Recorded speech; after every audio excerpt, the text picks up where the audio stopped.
Welcome back to the Care Innovation Studio, live from the Care Innovation Summit. We're here with our next guest. Hello. Hello. Would you like to tell us who you are and what you do? Yes, so I'm Melissa Magee. I'm Managing Director of Carless+Adams. We're an architectural practice that solely specialises in care. Okay, cool. So is that building new care homes? Yeah, so we do anywhere where care is provided, we can help with the architectural services. So whether that's extensions, new builds, refurbs, villages, one-offs, anything that's where care is delivered. And what are the sort of trends in that sector? Is there a lot of brand new purpose-built, or is there lots of refurbs of old manor houses? Do you know what? We've got a real split. Yeah. So go back 12 months, 18 months, it was pushing on the refurb because construction costs was through the roof. Yeah. We weren't sure what the economic status was going to be with government and everything else. But there's now back a push on the new build. So we're sort of about a 50-50 right now. But they both come with their own challenges. Yeah. I think care facilities, my grandpa stayed in a care facility that was a converted manor, and I think when you have very specific care needs, things like just not being straight and flat and wide enough can really make things much more complicated, and you would never think that. And I think purpose built is the sort of, but then obviously it comes with potentially a bit less character, but I suppose you try and build that in, right? Ends up being my job. Yeah. So, I think the institutional days of care are long behind us, thankfully, on the new build side. But we also need to be really careful we don't end up just building a whole bank of hotels that we're selling to the family. And I think there's a little bit of a dangerous point in the sector right now where we've got this luxury arm and then we've got very few stock for the everyday person. And so cost of build is pushing everybody to think a little bit closer to how they spend their money, but also where they spend the space. Yeah. And just remembering that every person that's going in there is their home. So whilst there might be 64 people, 80 people in there, each one of those people is different, and you need to be able to cater for that unique element of each of those residents. A bit like, with sort of new build property estates, and they now make the houses all different, don't they? And you've got a tall one and a thin one and a fat one. I guess, would you do that in terms of a building and build rooms of different sizes and unusual configurations and things to make it unique? Or how do you approach it? So there's usually sort of 2-bedroom sizes in most facilities, just again sort of a premium offering and a standard offering, so that those that perhaps are privately funded can have a little bit more than those that are socially funded. And then the choice piece comes about the social spaces and the activity plan and the well-being of those residents, so that we will have lots of multi-purpose spaces that are having to work exceptionally hard over different parts of the day. So we won't just have like a cinema room that's dressed all day for all week where people just use it once an evening. In the day it would probably be the activity room, it might be where they do the yoga or the Zumba or the whatever the latest trend is that still filters through to our aged population, right? And then so in terms of sort of innovation in this area, or anywhere that you've seen across care, I guess you go into lots of different types of care settings and different care homes.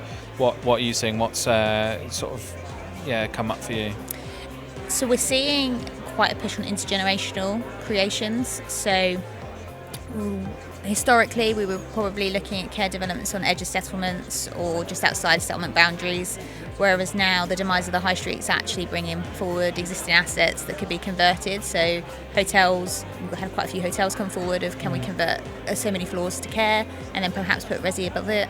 We're looking at a 32-storey development in one of the London boroughs where 4 stories of that development are being provided for care. The ground floor is being provided for commercial use, and then the floors above are for standard resi, split between affordable and non.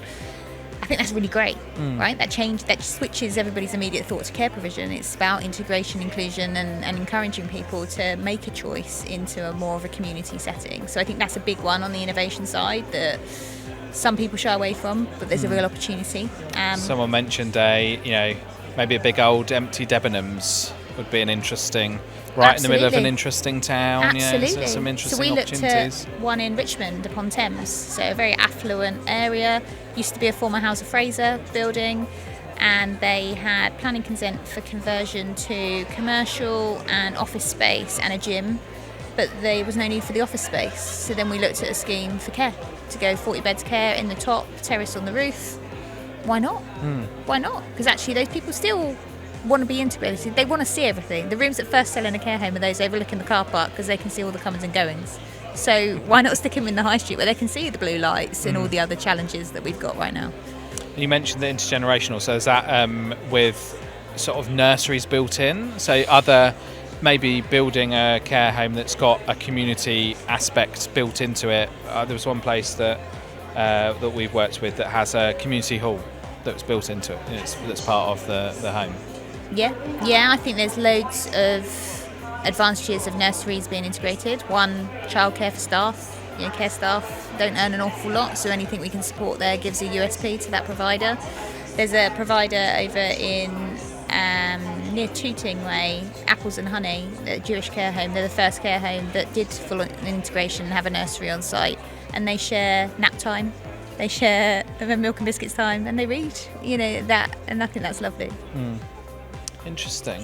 And how have you found the conference today? How's it been? I think it's interesting. There's been a full order on the runnings of each of the different halls. So I'm hoping that that's shared separately, the ones that we couldn't get to. But it's been quite a busy, fun-filled day. Considering the heat outside, the turnout's been all right, isn't it? And how do you find conferences like this in general? Do you think it's a kind of useful thing to do? It's always good to get people together. Like, nobody knows everything, and hearing people's opinions, I think, is really important to keep you. Otherwise, we stagnate. Like, nobody knows everything. I could sit here and say we're the best architecture practice in the world, but we're only as good as today. So I want to hear what tomorrow looks like from everyone's perspective. Anything you've learnt then, specifically? Anything that you're going to take away?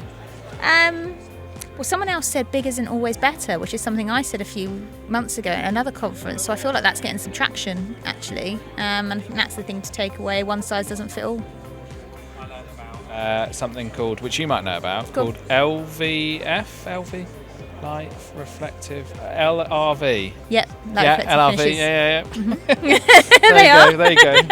Everyone loves an acronym. Every day's learning day, isn't it? Yeah. So about 4 people mentioned it today, and I was like, oh, right. Took me 3 of the people to figure out in my head what they meant, because nobody translated it for me. But there you go.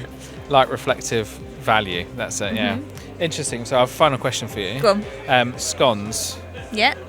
Jam, cream jam. Jam cream. Oh, interesting.